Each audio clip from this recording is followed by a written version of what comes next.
Welcome to another episode of Books, Kids, and Creations, part of the Authors on the Air Global Radio Network. I'm your host, Tracy Bloom, and today I have the honor of speaking with Trish Michael, who is a children's author coming all the way from beautiful Hawaii, as you can see behind her. I'm very jealous. Trish is the author of Find Your Happy. Trish, thank you for being here. Thank you. Yeah. So speaking of finding your happy, I would assume that being in Hawaii, you can easily find it just about anywhere. How long have you been there for? I have been here for about 20 years. And I think what's interesting is that's a pretty popular opinion. I mean, how can you be unhappy in Hawaii? But I spent the majority of my time in Hawaii pretty unhappy. So it just kind of confirms that it really isn't where you are. It's kind of more of an internal situation, and you can find that really anywhere as long as you tend to it.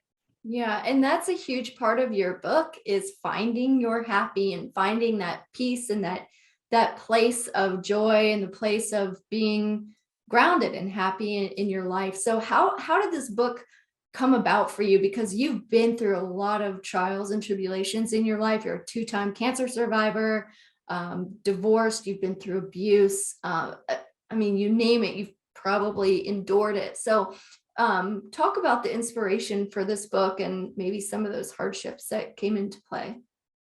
Actually, it really was born out of hardship. My oldest daughter was struggling pretty hard as a teenager and making decisions that were not only impacting her life really horribly, but they were also impacting our lives pretty horribly. And so I was desperate to try and find a way to get through to her. And I was just broken and crying. And that's when the words for this book kind of poured out of me. And I wrote it and I sent it to her and then kind of filed it away.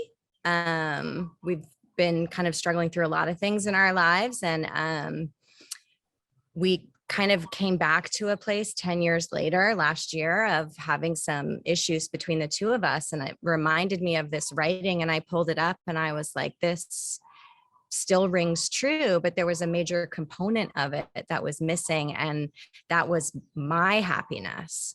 So I had traveled through my own experiences over the past 5 years that have kind of put me in a place where I have been able to find moments of happiness and sort of a core level within myself, regardless of what happens. And that was missing from the book, because when I originally wrote it, I wasn't in a good place either.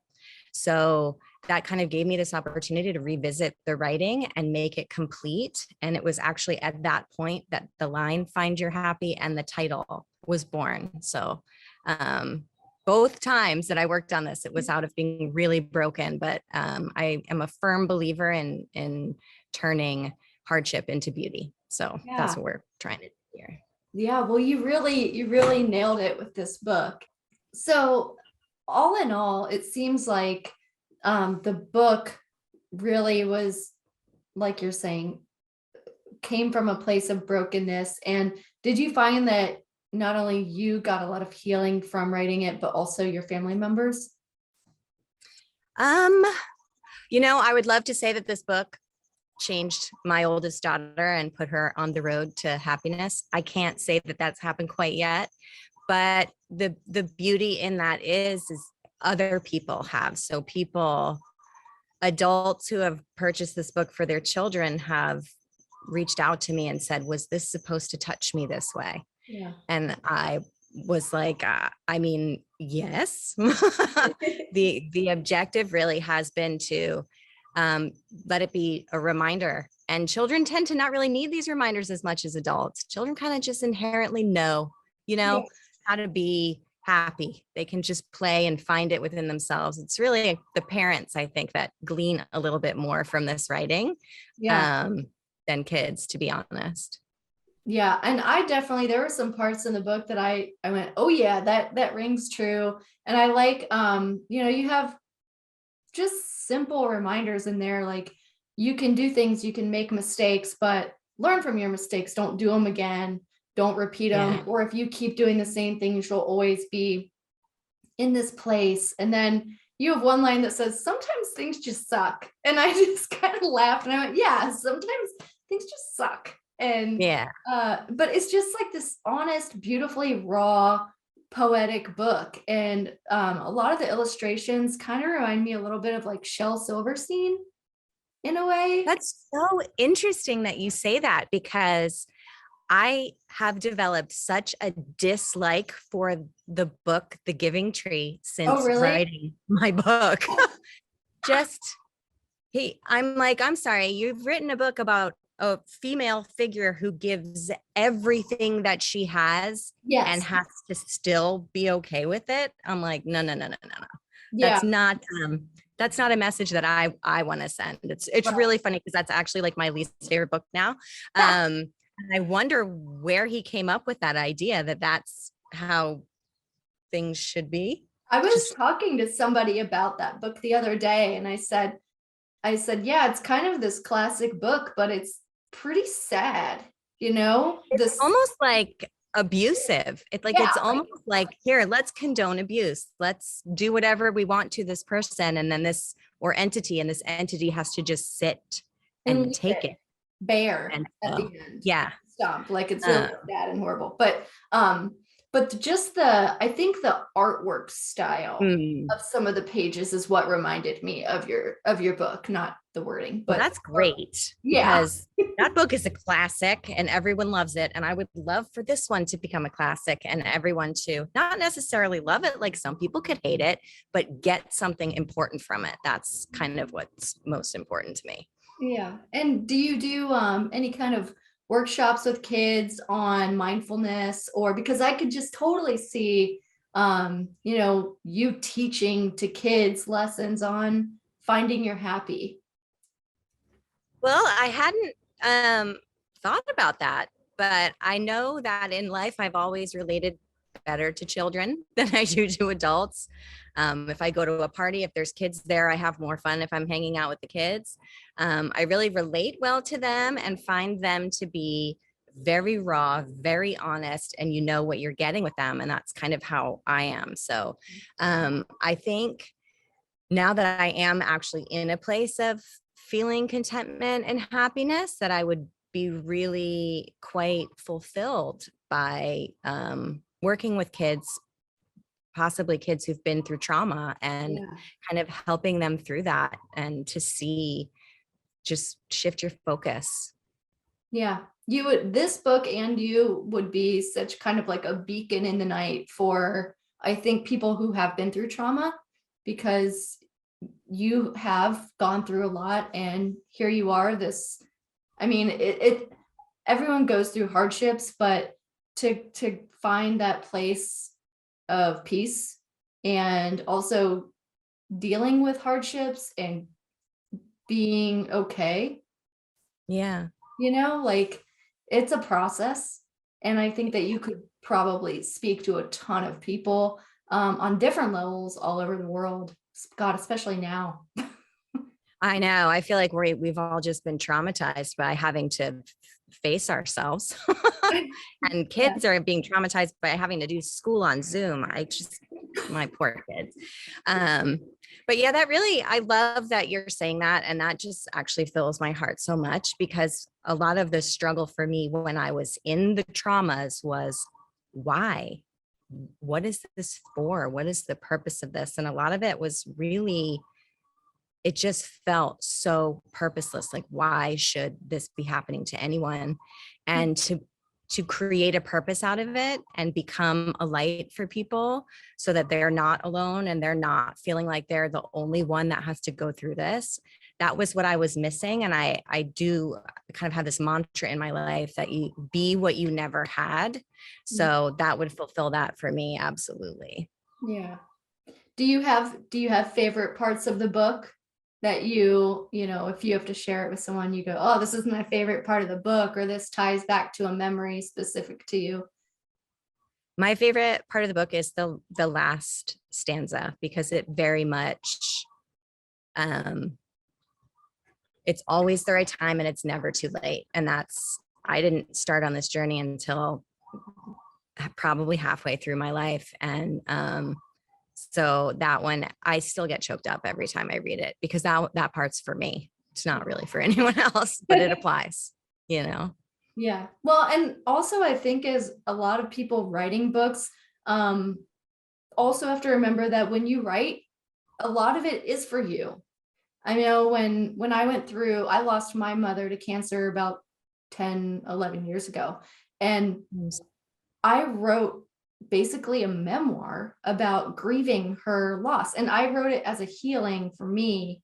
Right. And I didn't plan on publishing it at all, but it was kind of like this healing process that I needed, you know? And I Right. thought, well, maybe someone else will like it or learn from it or find something in it. So I published it. But you know, a lot of people write for write for the wrong reasons. You know, Right. a lot of people Yeah. write for, you know, just trying to make a buck or to get on the latest trend or whatever. So there's so much that's just so authentic and real about your writing that I'm sure any person that reads it will find and connect to. Oh, thank you. I appreciate that. And I do kind of feel like when you're writing from a place, when you're in healing, or you're writing in a place where you're broken, there is an energy to that that almost gets transferred to other people. So your intention behind it, you know, finding that purpose and helping other people, I really feel like that is so infused in everything that I do. And I hope that it comes through that way. I really do. Oh yeah. Yeah. Like even as you're talking, I could like totally see you doing writing workshops and teaching others to write from places of pain and sorrow and trauma and all these things to transform and shift that energy, you know. So there's so much that I'm excited for you about with your work. And Oh, you know, thank just you. know that even with, you know, the hardships we go through, that you can find your happy and find Right. and help others find their happy. Yeah. Do you have any other books on the horizon, or do you have things coming up? I do have two more books that kind of came to me in a very similar way, being very broken, dealing with some complicated things. And one was written for my son, who's also 15 and dealing with heavy things. And that one kind of plays with this concept of instead of right and wrong, it's light and heavy, so that you can kind of move through life making decisions that feel good for you, which can be complicated when those decisions may hurt people that you love. So kind of feeling into things, because I am a firm believer, regardless, doing the right thing for you is always the right thing for the people who really love you. So kind of following that path. So that book has been illustrated, still has to be laid out. And I'll probably be going to print with that one later this year.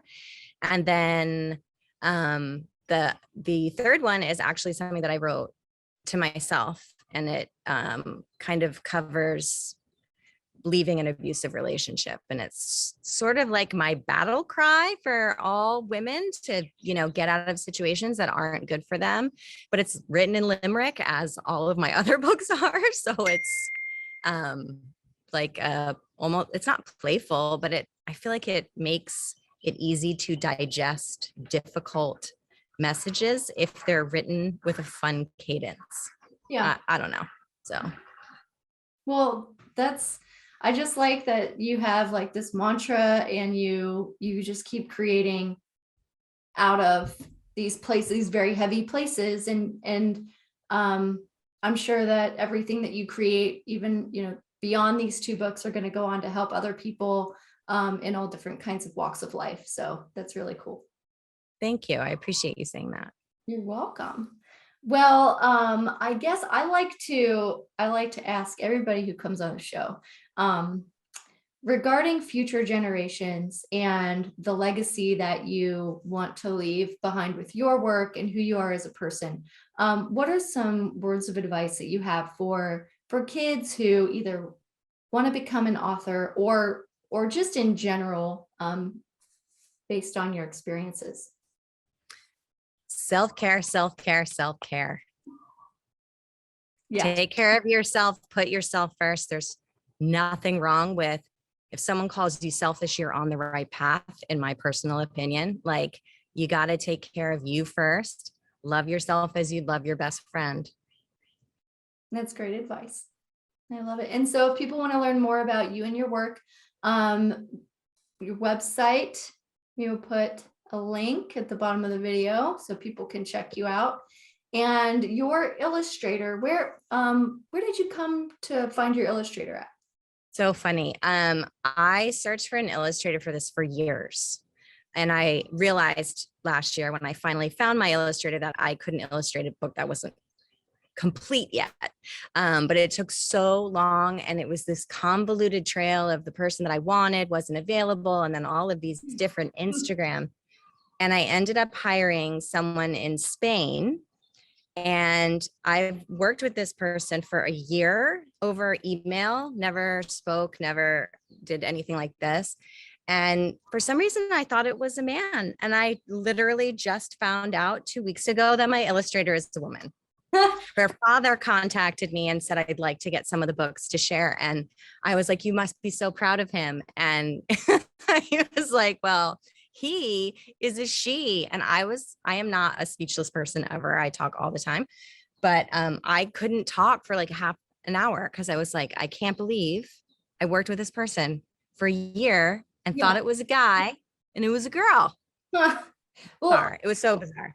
But anyway, that you can communicate for that long with somebody and bring something cohesively to life together and not know that, they are. Yeah. I created this person in my head that was a different gender, which I mean, doesn't really mean all that much in these times, but it was pretty shocking to me, but also really interesting. Like, the stories we create in our head are not always real. But she was brilliant. I so respect the art of illustrating beyond being able to do art. Like, it is a very complicated and deep thing. And I kept getting stuck on it and didn't know what to tell her to do. And I just sent her the writing, and every single illustration just came out of her feelings from the book and her reading it. And I absolutely love what she did. I did too. I mean, there's so much emotion that is displayed on every page that goes perfectly with what you wrote. And I went, I wonder if she had input in that, or if it was just raw emotion. That's so cool. Yeah. The only input that I had was, that's my pet pig, Iggy, and that's my youngest daughter. And so they're sort of the characters that trot through the book. And but beyond that, the concepts were all her. And I think she really, really hit the nail on the head. Well, and it just goes to show you how moving the words are. I mean, the sense of just your words evoked those images. And it's cool to see how that is a true storyteller, someone that can evoke those images and those pictures, So thank you. Yeah. Well, Trish, it's been great having you here today. And I look forward to having more conversations with you in the future and seeing all the great things that you do. Thank you for all that you do and for the people you inspire with your work. Again, for those who want to learn more about Trish, here's a link to her website. The website will be somewhere down here. And and go check her out, and you should pick up her book, Find Your Happy.